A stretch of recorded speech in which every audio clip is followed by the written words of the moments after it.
एक लड़के को ऐसी अजीब बीमारी हो जाती है जिसमें वो चाहकर भी झूठ नहीं बोल सकता। मतलब आधा झूठ तो छोड़िए, एक शब्द भी गलत बोलने की कोशिश करे तो आवाज ही गले में अटक जाती है।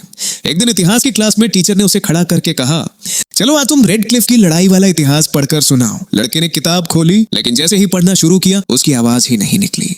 तभी उसे समझ आया कि किताब में जो इतिहास लिखा है वो गलत है। टीचर का माथा ऐसे सिकुड़ गया जैसे अभी किताब से ही पीट देंगे। लड़का बेचारा क्या करता, मजबूरी में सच उगल दिया, सर रेड क्लिफ की लड़ाई में काऊ काऊ ने एक भी जहाज नहीं जलाया था, इतिहास की किताब ही गलत लिखी गई है। बस इतना सुनते ही पूरी क्लास हंसने लगी। टीचर का चेहरा देखकर लग रहा था कि अभी इतिहास नहीं, इसका भूगोल बदल देंगे। अगले दिन लड़के को शहर के सबसे बड़े अस्पताल में ले जाया गया। डॉक्टर ने उसकी बात सुनी और बोला, देखो अब मैं जो बोलूंगा तुम वही दोहराना, मेरे वाक्य में कुछ सच होगा कुछ झूठ, देखते हैं क्या होता है। डॉक्टर बोला, पक्षी आसमान में उड़ते हैं। लड़के ने तुरंत कहा, पक्षी आसमान में उड़ते हैं। फिर डॉक्टर बोला, मैंने फ्रिज में रखा पुडिंग चोरी करके नहीं खाया। लड़का तुरंत चुप हो गया। डॉक्टर भी समझ गया कि मामला गड़बड़ है। फिर उसने कहा, कल दोपहर 3 बजे मैं ड्यूटी रूम में बैठकर ब्लैक कॉफी पी रहा था। लड़के ने बिना किसी परेशानी के वही बात दोहरा दी। अब डॉक्टर ने आखिरी जाल फेंका, आज मैंने काले रंग की अंडरवियर पहनी है। लड़का बोला, आपने अंडरवियर पहनी ही नहीं है। डॉक्टर का चेहरा तुरंत उतर गया। वह बोला, अबे तू सच में सब जान जाता है क्या? लेकिन असली टेस्ट अभी बाकी था। डॉक्टर ने कहा, अभी हमारे इमरजेंसी वार्ड में एक आदमी सड़क हादसे में गंभीर हालत में आया था, तुम बताओ आखिर उसका क्या हुआ? उसने समझाया कि तुम्हें सही जवाब पहले से पता होना जरूरी नहीं है, बस मन में अलग अलग संभावनाएं सोचो और एक एक करके उन्हें बोलने की कोशिश करो। मैंने आंखें बंद की और पहला जवाब सोचा, वो अभी जिंदा है, लेकिन आवाज नहीं निकली। मैंने दूसरा जवाब सोचा, इलाज के दौरान उसकी मौत हो गई, फिर भी गला बंद। मैंने तीसरा जवाब सोचा, उसे दूसरे अस्पताल भेज दिया गया, ये भी नहीं बोल पाया। अब हालत ऐसी हो गई थी कि हर जवाब मेरे गले में जाकर अटक रहा था। तभी मेरे दिमाग में एक बेहद अजीब ख्याल आया, वो घायल आदमी असल में था ही नहीं। इस बार मेरे मुंह से साफ आवाज निकली, हाँ वो घायल आदमी असल में था ही नहीं। डॉक्टर की आंखें खुली की खुली रह गईं। अब उसे पूरा यकीन हो गया कि मुझे सच में सिर्फ सच बोलने वाली बीमारी है। सबसे डरावनी बात यह थी कि मुझे किसी घटना की जानकारी न होने के बावजूद मैं मन में अलग अलग संभावनाएं सोचकर गलत जवाबों को अपने आप बाहर कर सकता था और आखिर में सिर्फ सही जवाब ही बोल पाता था। मैंने डॉक्टर से पूछा, तो डॉक्टर साहब मेरी ये बीमारी ठीक हो सकती है? डॉक्टर ने सिर हिलाते हुए कहा, अभी कुछ कहना मुश्किल है, शायद तुम पूरी दुनिया में इस बीमारी के पहले मरीज हो। बीमारी की पुष्टि होने के बाद मेरी सीधी सादी हाई स्कूल की जिंदगी पूरी तरह बदल गई। कुछ दिनों से हमारी क्लास का माहौल भी बहुत तनाव भरा था, क्योंकि हमारी क्लास की एक लड़की सुयाओ 3 दिन से गायब थी। टीचर ने पूरी क्लास से कहा, बच्चों मुझे पता है कि तुम सब सुयाओ को लेकर बहुत परेशान हो, पुलिस उसे ढूंढने की पूरी कोशिश कर रही है। अभी हम बस यही प्रार्थना कर सकते हैं कि वो सुरक्षित वापस आ जाए। इसके बाद टीचर मेरे पास आया और बोला, चिंग्यन तुम्हारी भाषा की पढ़ाई हमेशा अच्छी रही है, अब उम्मीद शब्द से एक वाक्य बनाओ और बताओ कि पूरी क्लास सुयाओ के जल्दी वापस आने की कितनी उम्मीद कर रही है। मैंने बोलने के लिए मुंह खोला और मन ही मन वाक्य बनाने लगा। हम उम्मीद करते हैं कि सुयाओ सुरक्षित वापस आएगी, हम उम्मीद करते हैं कि पुलिस उसे जल्दी ढूंढ लेगी। लेकिन एक भी वाक्य मेरे मुंह से नहीं निकला। आखिर में मेरे दिमाग में सिर्फ एक ऐसा विचार बचा जिसे मैं बोल सकता था। मेरी आवाज कांप रही थी, लेकिन फिर भी मैंने कहा, मैं उम्मीद करता हूं कि पूरी क्लास जल्द ही इस सच्चाई को स्वीकार कर ले कि सुयाओ अब इस दुनिया में नहीं है। मेरी बात खत्म होते ही पूरी क्लास में ऐसा सन्नाटा छा गया कि सुई गिरने की आवाज भी सुनाई दे जाए। टीचर गुस्से में बोला, चेंगियान ये कैसी बकवास कर रहे हो, तुम सुयाओ के बारे में ऐसा कैसे बोल सकते हो? मैंने तुरंत अपनी मेडिकल रिपोर्ट निकाल कर कहा, मैं सच बोलने की बीमारी से पीड़ित हूँ, ये मेरी मेडिकल रिपोर्ट है। टीचर ने रिपोर्ट देखी तो उसका चेहरा भी गंभीर हो गया और उसने तुरंत फोन उठा लिया। करीब आधे घंटे बाद मुझे स्कूल के एक मीटिंग रूम में ले जाया गया। वहां एक आदमी अंदर आया और बोला, चंगियान घबराओ मत, मुझे तुम्हारी बीमारी के बारे में सब कुछ पता चल चुका है। उसने मुझसे पूछा, तुमने क्लास में कहा था कि सुयाओ अब इस दुनिया में नहीं है, क्या यह तुम्हारी बीमारी ने तुम्हें कोई संकेत दिया था? मैंने कहा, मुझे नहीं पता, मैं सिर्फ वही बोल सकता हूँ जो सच है। झूठ बोलने की कोशिश करता हूँ तो आवाज ही नहीं निकलती। उसने कहा, ठीक है अब मेरे पीछे बोलो। सुयाओ 3 दिन पहले स्कूल से निकलने के बाद गायब हुई थी। मैंने दोहराया, सुयाओ 3 दिन पहले स्कूल से निकलने के बाद गायब हुई थी। फिर उसने कहा, वो आखिरी बार स्कूल के पीछे वाली गली के कैमरे में दिखाई दी थी, हमें शक है कि उसका अपहरण हुआ है। मैंने बोलना शुरू किया, हमें शक है कि उसका, लेकिन आगे की बात मेरे गले में अटक गई। पुलिस वाला समझ गया कि ये झूठ है। फिर उसने कहा, सुयाओ अपनी मर्जी से गई थी। मैंने तुरंत दोहराया, सुयाओ अपनी मर्जी से गई थी। फिर उसने पूछा, तुम्हें पता है सुयाओ कहाँ है? मैंने कहा, नहीं मुझे नहीं पता कि सुयाओ कहाँ है। उसने कहा, कोई बात नहीं, मन में अलग अलग जगहों के नाम सोचो, सड़क, मॉल, नदी, पहाड़, कहीं भी। मैंने आंखें बंद की और एक एक जगह सोचने लगा, घर, दोस्त का घर, साइबर कैफे, शहर के बाहर, नदी किनारा। लेकिन हर जवाब मेरे गले में ऐसे अटक रहा था जैसे रास्ते में ट्रक खड़ा हो। मैं लगभग हार मानने वाला था कि तभी मेरे दिमाग में एक ठंडा सा ख्याल आया, सुयाओ जमीन के नीचे है। पुलिस कप्तान ने तुरंत पूछा, कहाँ? स्कूल के बेसमेंट में। मैंने बोलने की कोशिश की लेकिन आवाज नहीं निकली। उसने फिर पूछा, मेट्रो की सुरंग में? ये भी नहीं बोल पाया। तभी मैंने दिमाग में सही जवाब खोजने की पूरी कोशिश की और अचानक समझ गया, सुयाओ हमारे पैरों के ठीक नीचे थी। मेरी बात सुनते ही मीटिंग रूम में ऐसा सन्नाटा छा गया कि पंखे की आवाज भी साफ सुनाई दे रही थी। पुलिस कप्तान ने नीचे चमचमाती टाइल्स को देखा, फिर मेरी तरफ देखा और कुछ देर तक जैसे सोचता ही रह गया। करीब आधे घंटे बाद मजदूरों की टीम वहां पहुंच गई। कप्तान ने तुरंत कहा, इसी जगह की फर्श तोड़ो, जल्दी करो। कुछ ही मिनटों में टाइल्स तोड़कर नीचे एक बड़ा सा गड्ढा बना दिया गया। तभी नीचे से आवाज आई, सर नीचे जगह खाली है और यहाँ एक बड़ा सूटकेस भी रखा हुआ है। ये सुनते ही मेरा दिल जोर जोर से धड़कने लगा। पुलिस कप्तान खुद नीचे उतरा और कुछ ही देर में उस सूटकेस को बाहर खींच लिया गया। सबकी नजरें उसी पर थीं। सूटकेस खोला गया तो अंदर कुछ भी नहीं था, बस सुयाओ का हॉस्टल कार्ड रखा हुआ था। पुलिस कप्तान ने कार्ड उठाकर कहा, सुयाओ की चीज यहाँ मिल गई है, आखिर यहाँ हुआ क्या था? फिर उसने वो कार्ड मेरे हाथ में दे दिया। मैंने कार्ड को सिर्फ 2 सेकंड देखा और अचानक मेरे पूरे शरीर में ठंड की एक लहर दौड़ गई। मेरे दिमाग में एक ऐसी सच्चाई चमकी जिसे देखकर मेरे हाथ पैर सुन्न पड़ गए। मैंने धीरे से कहा, इस कार्ड का मालिक शायद अब इस दुनिया में मौजूद ही नहीं है। पास खड़ा फोरेंसिक डॉक्टर मेरी तरफ अजीब नजरों से देखने लगा। उसे शायद लगा कि मैं पागल हो गया हूँ। उसने कहा, तुम ये कैसी बातें कर रहे हो? ये तो सिर्फ एक प्लास्टिक का कार्ड है। इसे देखकर तुम कैसे कह सकते हो कि उसकी मालकिन इस दुनिया में नहीं है? पुलिस कप्तान भी थोड़ा असमंजस में था, लेकिन मैं कुछ जवाब नहीं दे पाया क्योंकि खुद मुझे समझ नहीं आ रहा था कि मेरे अंदर से ये बातें आखिर आती कहां से। ये कोई वैज्ञानिक हिसाब किताब नहीं था, ये बस एक सच्चाई थी जिसे मैं महसूस कर पा रहा था। पुलिस कप्तान ने तुरंत आदेश दिया, इस कार्ड को टेक्निकल टीम के पास भेजो। इसकी पूरी फॉरेंसिक जांच होगी और सुयाओ के गायब होने वाले दिन जो भी लोग उसके संपर्क में आए थे उन सब की दोबारा जांच करो। एक भी आदमी छूटना नहीं चाहिए। इसके बाद अगले 2 दिन मैं स्कूल नहीं गया। कप्तान ने मेरी सुरक्षा के लिए मुझे घर पर रहने को कहा। तभी अचानक उसका फोन आया, चैंगियान तुरंत यहाँ आओ, केस में बड़ा सुराग मिला है, एक आदमी पकड़ा गया है। मैं तुरंत पुलिस स्टेशन पहुंचा। पकड़ा गया आदमी एक पुराना अपराधी था जिसका नाम झांगसी था। पुलिस ने बताया कि सुयाओ के गायब होने वाली जगह के आसपास लगे सारे कैमरों की फुटेज चेक की गई थी। उसमें झांगसी घटना के समय स्कूल के पीछे वाली गली में संदिग्ध तरीके से घूमता हुआ दिखाई दिया था। पुलिस ने उसे हिरासत में लेकर पूछताछ की और कुछ देर बाद उसने कबूल कर लिया कि उसी ने सुयाओ का अपहरण किया था। पुलिस कप्तान ने मेरी तरफ देखा और हल्की मुस्कान के साथ बोला, तो बताओ हमारे इंसानी झूठ पकड़ने वाले मशीन साहब, इस केस के बारे में तुम्हें क्या महसूस हो रहा है? मतलब अब मैं पुलिस की इंसानी पॉलीग्राफ मशीन बन चुका था। मैंने गहरी सांस ली और सामने पूछताछ वाले कमरे में बैठे झांगसी को ध्यान से देखने लगा। उसके बयान में तो अपहरण की पूरी कहानी और हर छोटी बड़ी डिटेल बिल्कुल सही बैठ रही थी। उसने तो ये तक बताया था कि सुयाओ को कहाँ छिपाया गया है और पुलिस की टीम वहां पहुंचने के लिए निकल भी चुकी थी। तभी कप्तान ने मेरी तरफ देखकर पूछा, चंगियान कहीं तुम्हारी ये ताकत गलत तो नहीं हो सकती? इससे पहले कि मैं कुछ कहता, ऑफिस का दरवाजा जोर से खुला और एक पुलिस वाला हांफता हुआ अंदर आया। कप्तान बुरी खबर है, झांगसी ने अपना बयान बदल दिया है, उसने सब झूठ बोला था। झांगसी चिल्लाया, मैंने किसी लड़की का अपहरण नहीं किया, मैं तो उसे जानता तक नहीं हूँ। कप्तान गुस्से में बोला, शांत हो जाओ, अभी थोड़ी देर पहले तुमने खुद कबूल किया था और अब कह रहे हो कि सब झूठ था। हमसे मजाक कर रहे हो क्या? झांगसी रोते हुए बोला, मैं जो कह रहा हूँ सब सच है। किसी आदमी ने मुझे बहुत सारे पैसे दिए थे और एक पूरी स्क्रिप्ट दी थी। उसने कहा था कि बस उसी के हिसाब से बोलना है, काम पूरा होने के बाद वो मुझे और पैसे देगा, फिर मैं कहीं दूर भाग जाऊंगा। साहब मैं हाथ जोड़ता हूँ, मैं तो सिर्फ पैसे के लिए ये सब कर रहा था, मुझे जेल नहीं जाना। झांगसी की हर बात कप्तान के दिल पर हथौड़े की तरह पड़ रही थी। तभी उस टीम का फोन आया जिसे उसने बताए हुए ठिकाने पर भेजा था। सर, यहाँ तो कई साल से बंद पड़ा एक पुराना गोदाम है, अंदर धूल के अलावा कुछ नहीं है। सुयाओ तो दूर, यहाँ आदमी का साया तक नहीं दिख रहा। कप्तान के सामने जो सबूत बड़ी मुश्किल से जुड़कर एक मजबूत कहानी बना रहे थे वो एक झटके में पूरी तरह बिखर गए। टेक्निकल टीम भी झांगसी के दिए हुए फोन रिकॉर्ड खंगाल रही थी। एक अधिकारी ने परेशान होकर कहा, सर मामला ठीक नहीं है, सामने वाले ने कम से कम 10-15 अलग अलग देशों के वर्चुअल सर्वरों का इस्तेमाल किया है। कॉल एक सर्वर से दूसरे सर्वर पर घूमती रही। इतने सारे रास्ते हैं कि असली जगह तक पहुंचना लगभग नामुमकिन है। कप्तान ने पूछा, आवाज का क्या? अधिकारी बोला, कॉल में खास तरह का वॉइस चेंजर इस्तेमाल हुआ है और आवाज की रिकॉर्डिंग को भी एनक्रिप्ट किया गया है, हम उसकी असली आवाज तक वापस नहीं पहुंच पा रहे। कप्तान ने फिर पूछा, और पैसे? झांगसी ने कहा था कि उसे बड़ी रकम मिली है। जवाब मिला, पैसों का भी पता लगाया है, सामने वाले ने ऐसी क्रिप्टो करेंसी का इस्तेमाल किया है जिसमें पहचान छिपाना बेहद आसान है। पैसे को अलग अलग डिजिटल लेन देन और मिक्सिंग सिस्टम के जरिए घुमाया गया है।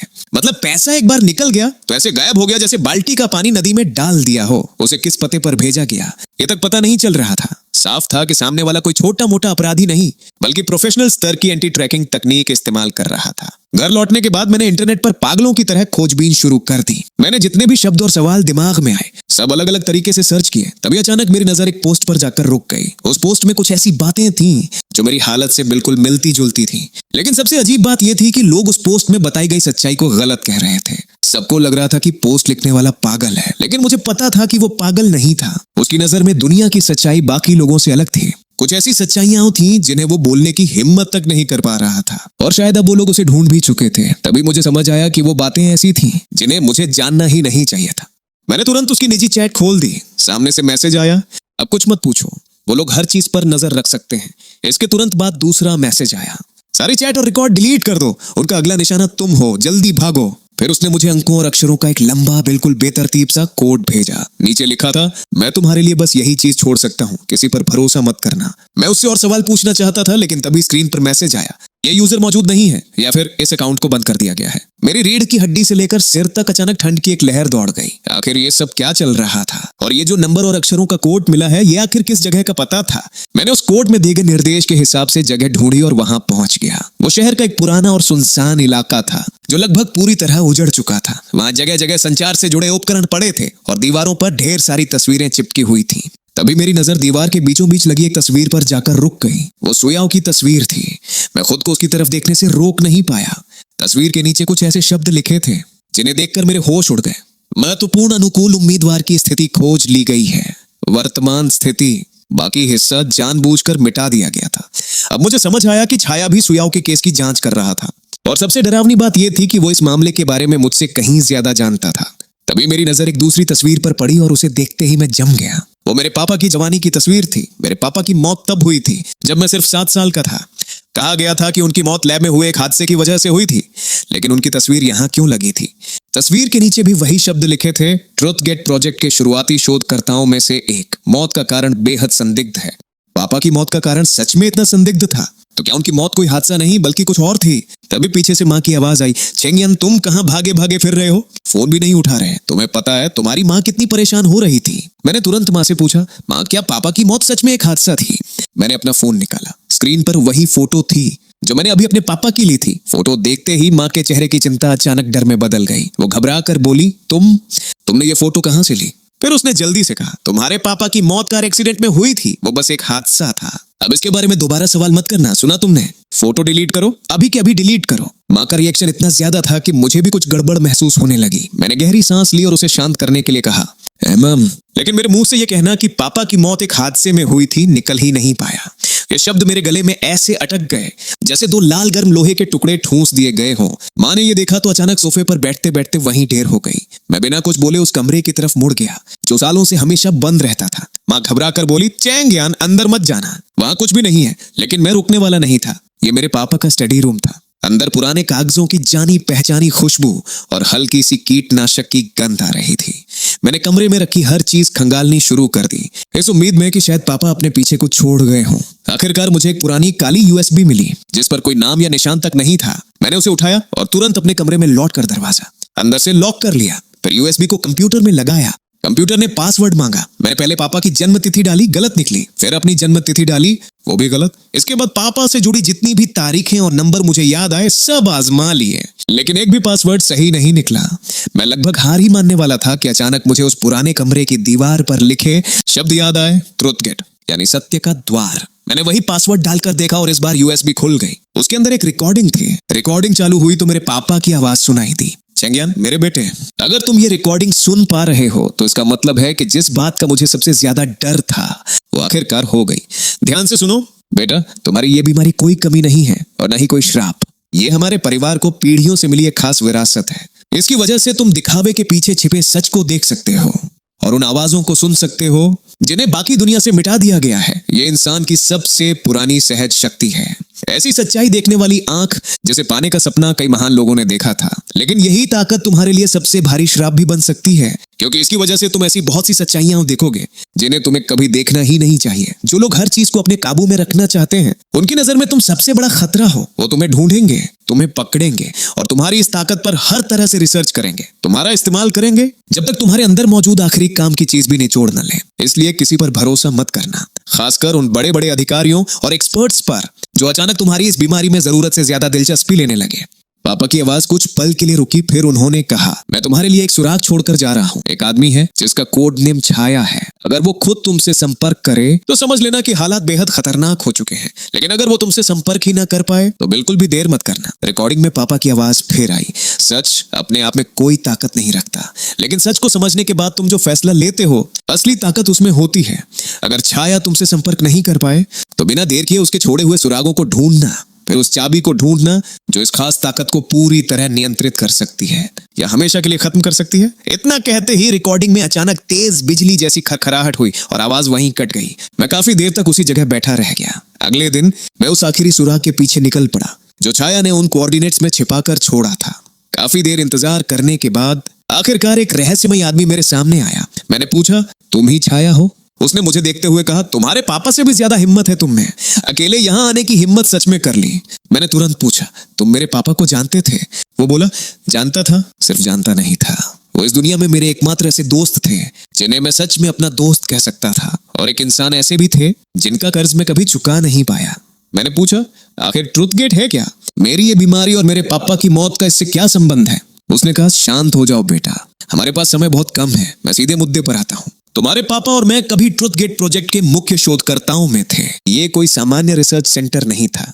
ये एक बेहद गुप्त प्रोजेक्ट था जिसे किसी छिपी हुई ताकत के इशारे पर चलाया जाता था। वहां इंसानी सोच और बिल्कुल असली सच के बीच के संबंध पर रिसर्च की जाती थी। मैंने तुरंत कहा, मतलब मेरी तरह सिर्फ सच बोलने वाली ताकत? उसने सिर हिलाकर कहा, हाँ बिल्कुल, तुम्हारे साथ जो हुआ है वो बाद में हुई कोई बीमारी नहीं है। ये तुम्हारे परिवार के जीन में छिपी हुई एक बेहद दुर्लभ क्षमता है जो पीढ़ियों से तुम्हारे खानदान में चली आ रही है। सामान्य हालत में हो सकता है कि यह जिंदगी भर कभी सक्रिय ही न हो। ज्यादा से ज्यादा किसी इंसान में बहुत तेज अंतर्ज्ञान जैसा कुछ दिखाई दे, लेकिन ट्रुथ गेट ने इसे इंसानों में जानबूझकर सक्रिय करने और विकसित करने का तरीका खोज लिया था। यह सुनते ही मेरे दिमाग में अब तक की सारी बिखरी हुई बातें एक साथ जुड़ने लगी। मैंने पूछा, तो क्या सुयाओ का गायब होना भी इसी से जुड़ा है? उसने कहा, हाँ, वो भी तुम्हारी तरह इसी आनुवंशिक क्षमता वाली है।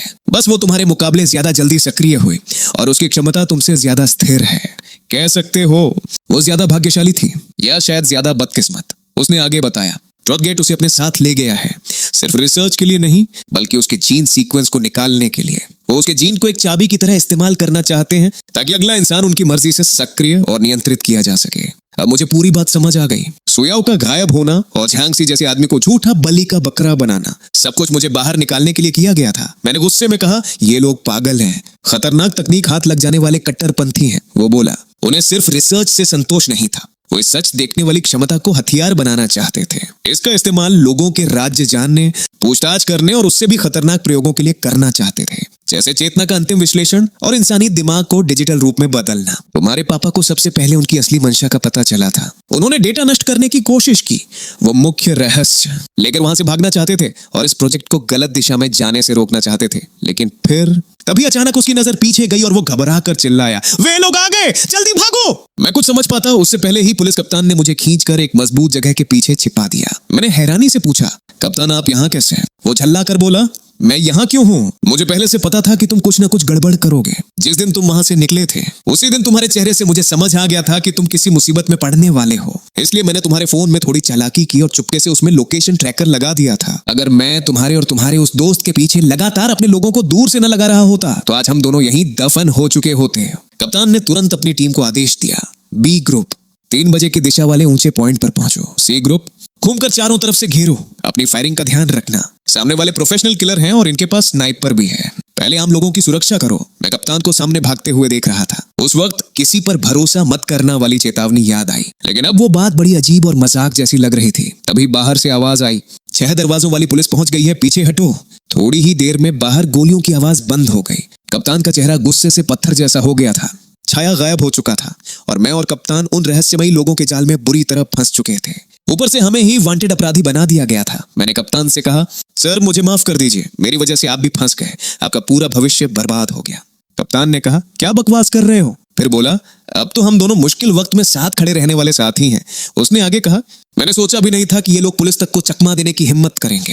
ये देखो, जाते जाते ये जानकारी छोड़ गए हैं। मैं इसे इतनी जल्दी तुम्हें दिखाना नहीं चाहता था, लेकिन अब तुम्हें पता होना चाहिए कि हम किस मुसीबत में फंसे हैं। फोन की स्क्रीन पर एक अनजान नंबर से आया मैसेज था। उसमें लिखा था, तुम्हारी माँ को हम अपने साथ ले गए हैं, जांच में सहयोग करने की उम्मीद है, उन्हें ज्यादा चिंता में मत डालना। मैसेज देखते ही मेरा दिमाग सुन्न पड़ गया। ये सीधी सीधी धमकी थी और ये सब सिर्फ मेरी इस अजीब ताकत की वजह से हो रहा था। कप्तान ने मेरी तरफ देखते हुए कहा, वो लोग यही चाहते हैं कि तुम घबरा जाओ, टूट जाओ और खुद ही उनके सामने पहुंच जाओ। अगर तुम अभी हिम्मत हार गए तो सीधे उनके जाल में फंस जाओगे। अब हमारे पास पीछे हटने का कोई रास्ता नहीं है, हमें जिंदा रहना होगा।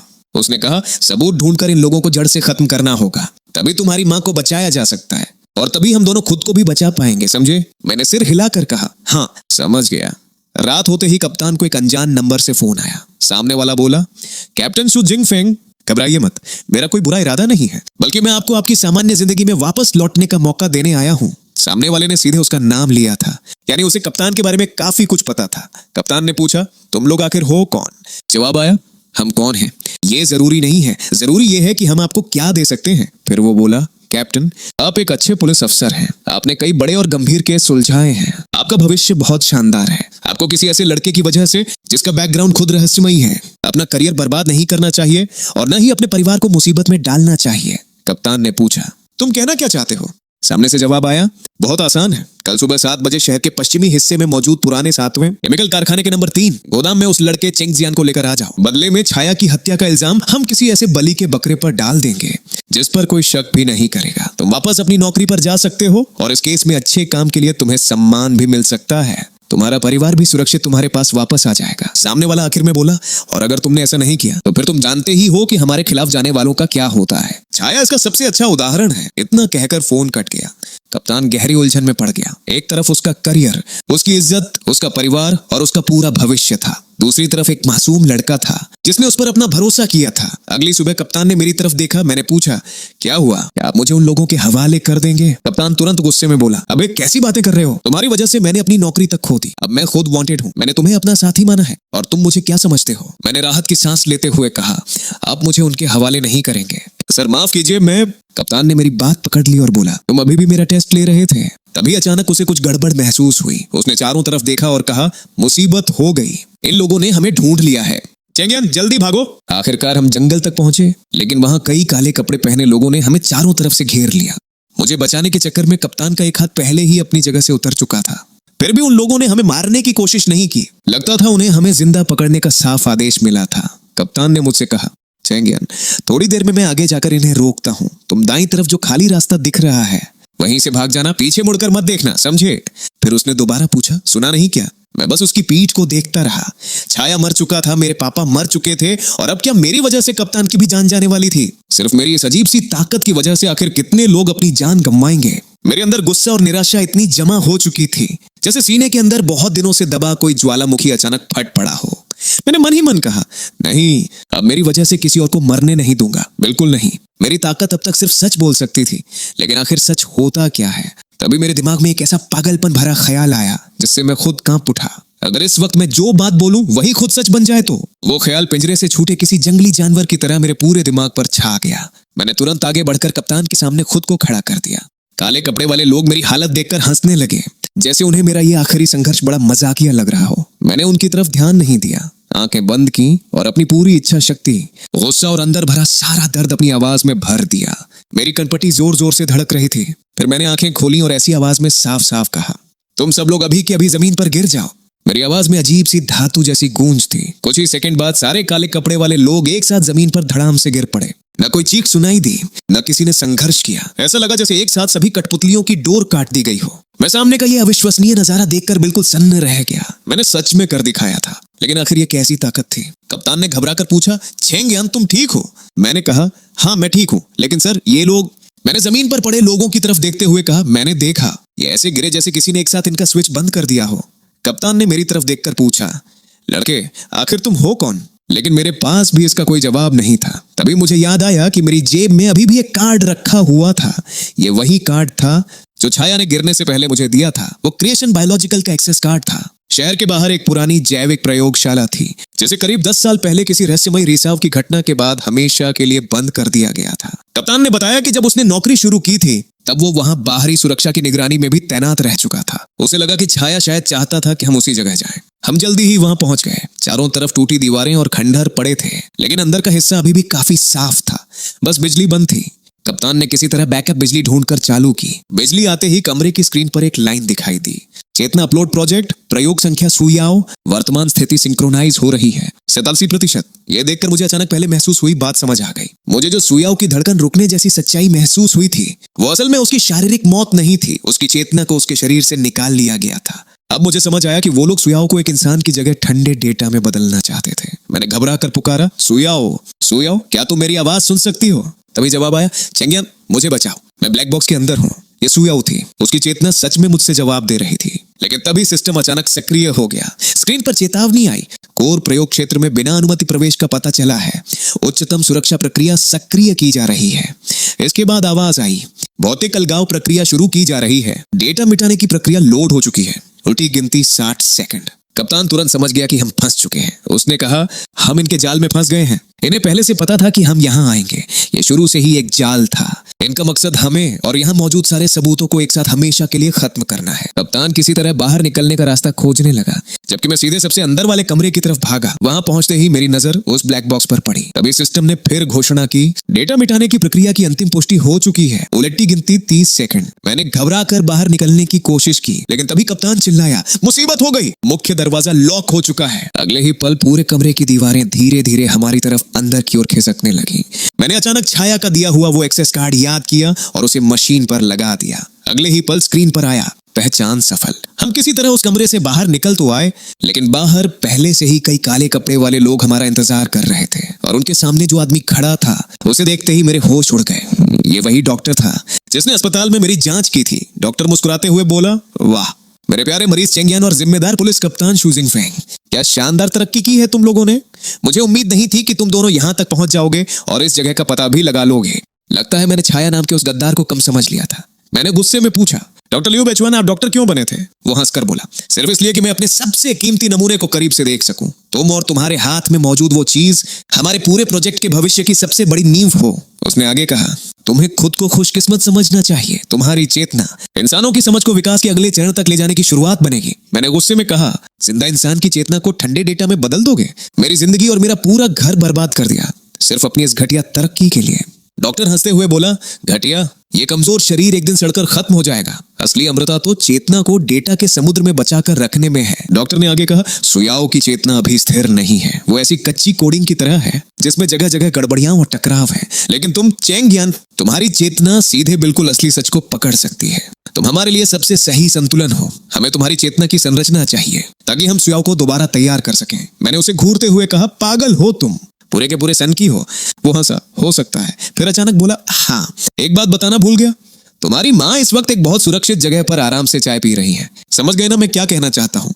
माँ का नाम सुनते ही मेरे पैरों से लेकर सिर तक गुस्सा दौड़ गया, लेकिन उसी के साथ एक ऐसी बेबसी भी महसूस हुई जैसे मैं चारों तरफ से फंस चुका हूँ। तभी कप्तान चिल्लाया, चेंगियान वो चीज लेकर भागो, मेरी चिंता मत करो। और वो अचानक काले कपड़े वालों पर टूट पड़ा। देखते ही देखते वहां अफरा तफरी मच गई, लेकिन मैं भागकर जाता भी तो कहां। मेरी माँ, मेरे दोस्त, मेरे साथी और मेरी पूरी जिंदगी पहले ही इस जाल में बुरी तरह फंस चुकी थी। मैंने आंखें बंद कर ली और बाहर की चीख पुकार से खुद को अलग कर लिया। अपना पूरा ध्यान हाथ में पकड़े उस ब्लैक बॉक्स पर लगाया। मुझे बस एक जवाब चाहिए था। मैंने मन ही मन कहा, सुइयाओ मुझे जवाब दो। मुझे पता है तुम मेरी आवाज सुन सकती हो। मेरे पापा की मौत आखिर कैसे हुई? तभी ब्लैक बॉक्स से जवाब आया। शोधकर्ता चेंग माउटिंग ने शुरुआती एंकर बनने से इनकार कर दिया था। उसने ट्रूथ गेट प्रोजेक्ट के मुख्य मूल डेटा और जैविक नमूनों को नष्ट करने की कोशिश की। इस हरकत को सबसे बड़े विश्वासघात के रूप में दर्ज किया गया। 3 साल पहले उसे खत्म करने का आदेश दिया गया। आदेश को अंजाम देने वाला था लियू बेचुआन। मेरी सांस जैसे वहीं रुक गई। मैंने डॉक्टर की तरफ देखते हुए कहा, तो मेरे पापा को तुमने मारा था? तभी डॉक्टर घबरा गया। नहीं, ये ठीक नहीं है। इसकी चेतना बेकाबू हो रही है।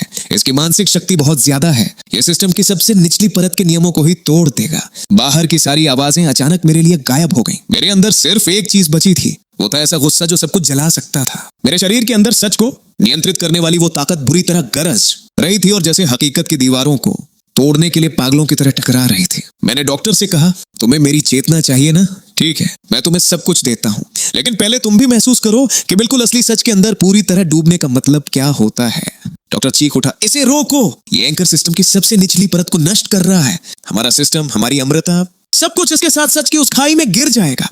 कई काले कपड़े वाले लोग एक साथ मेरी तरफ दौड़े, लेकिन मैंने उन्हें एक झटके में दूर फेंक दिया।